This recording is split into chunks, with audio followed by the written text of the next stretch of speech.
The question is answered by the Revelation chapter 12 heavenly sign that occurs on the 23rd of September 2017, the day after the Feast of Trumpets.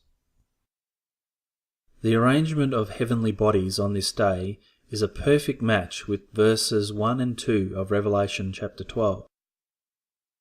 On this day, 7 heavenly bodies are in almost perfect conjunction alongside the constellation known in Latin as Virgo, or in English as the Virgin.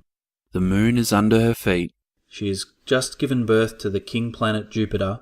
She is clothed in the sun, and there are 12 stars crowning her head.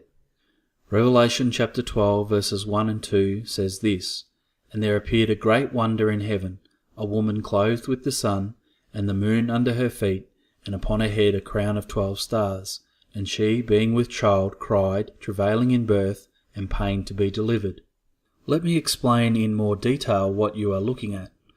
The moon regularly passes through the constellation Virgo, but only once every 19 years is it at the feet of the woman.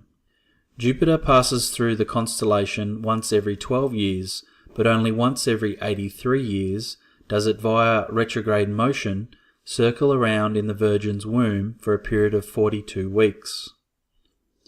The Sun moves through this constellation once every year, and the planets, Mercury, Mars and Venus, which are known as wandering stars, on rare occasions align. On this particular occasion, they are in alignment with the king star Regulus, the 9th star in the king constellation known as Leo. This particular alignment occurs only once in all of man's history.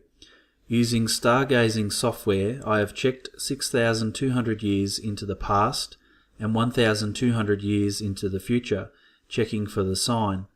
During this 7,400 years, Jupiter only meets the 42-week condition just under 100 times, and on these occasions the other heavenly bodies, either the Moon or Mercury, Mars and Venus, are not present in the crown. This Revelation 12 sign is therefore very significant and is instrumental in telling us when the tribulation begins. I will speak later in regard to the parallel chronology that exists in the book of Revelation, namely from chapters 1 to 11 and then beginning again from chapters 12 to 22.